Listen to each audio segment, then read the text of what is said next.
आज हम आपको एक ऐसी कहानी सुनाने जा रहे हैं, भूख, प्यास, नींद और आशा, इनमें से बड़ा कौन। एक समय एक बार भूख, प्यास और नींद और आशा चार बहनें थी। एक बार उनमें लड़ाई हो गई। लड़ती झगड़ती वे राजा के पास पहुंची। एक ने कहा मैं बड़ी हूँ, दूसरी ने कहा मैं बड़ी हूँ, और तीसरी ने कहा मैं बड़ी हूँ, और चौथी ने भी कहा मैं बड़ी हूँ। सबसे पहले राजा ने भूख से पूछा, क्यों बहन, तुम कैसे बड़ी हो? तब भूख बोली, मैं इसलिए बड़ी हूँ क्योंकि मेरे कारण ही घर में चूल्हे जलते हैं, पांचों पकवान बनते हैं, और वे जब मुझे थाल सजा कर देते हैं तब मैं खाती हूँ, नहीं तो खाऊं ही नहीं।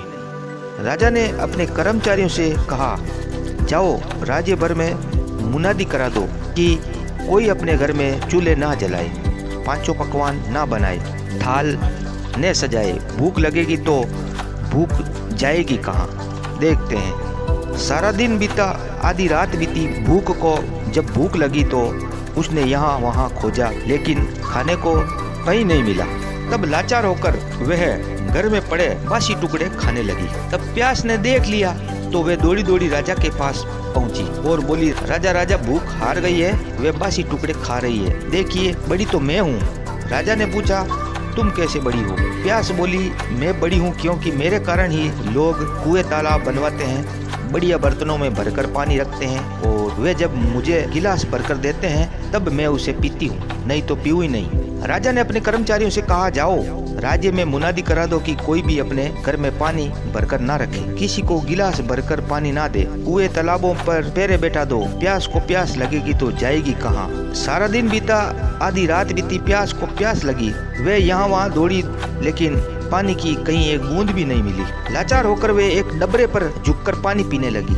नींद ने ये देख लिया तो वे भी दौड़ी दौड़ी राजा के पास पहुंची और बोली, राजा राजा, प्यास हार गई है, वे डबरे का पानी पी रही है, सच में बड़ी तो मैं हूँ। राजा ने पूछा, तुम कैसे बड़ी हो? तब नींद बोली, मैं ऐसे बड़ी हूँ कि लोग मेरे लिए पलंग बिछवाते हैं, उस पर बिस्तर डलवाते हैं, जब मुझे बिस्तर बिछा कर देते हैं तब मैं सोती हूँ, नहीं तो मैं सोऊं ही नहीं।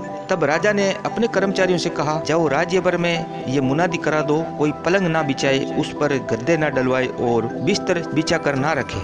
नींद को नींद आएगी तो वे जाएगी कहाँ, देखते हैं। सारा दिन बीता, आधी रात बीती, नींद को नींद आने लगी। उसने यहाँ ढूंढा, वहाँ ढूंढा, लेकिन बिस्तर कहीं नहीं मिला।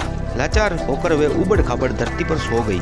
आशा ने देखा तो वे दौड़ी दौड़ी राजा के पास पहुंची और बोली, राजा राजा, नींद हार गई है, वे उबड़ खाबड़ धरती पर सोई है। वास्तव में भूख, प्यास और नींद, इन तीनों में से मैं बड़ी हूँ। तब राजा ने कहा, तुम कैसे बड़ी हो बताओ? आशा बोली, मैं ऐसे बड़ी हूँ कि लोग मेरी खातिर ही काम करते हैं, नौकरी धंधा मेहनत और मजदूरी करते हैं, परेशानियां उठाते हैं, लेकिन आशा के दीप को बुझने नहीं देते। राजा ने कर्मचारियों से कहा, जाओ राज्य में मुनादी करा दो, कोई काम ना करे, नौकरी ना करे, धंधा ना करे, मेहनत मजदूरी ना करे, और आशा का दीप ना जलाए। आशा को आस जगेगी तो वे जाएगी कहाँ। सारा दिन बीता, आधी रात बीती, आशा को आस जगी। वे यहाँ गई वहाँ गई, लेकिन चारों ओर अंधेरा छाया हुआ था। सिर्फ एक कुमार टिमटिमाते दीपक के प्रकाश में काम कर रहा था। वे वहाँ जाकर टिक गई और राजा ने देखा, उसका सोने का दिया, रुपये की बाती तथा कंचन का मेल बन गया। इस प्रकार आशा बड़ी हुई, जैसे उसकी आस पूरी हुई वैसे सबकी हो।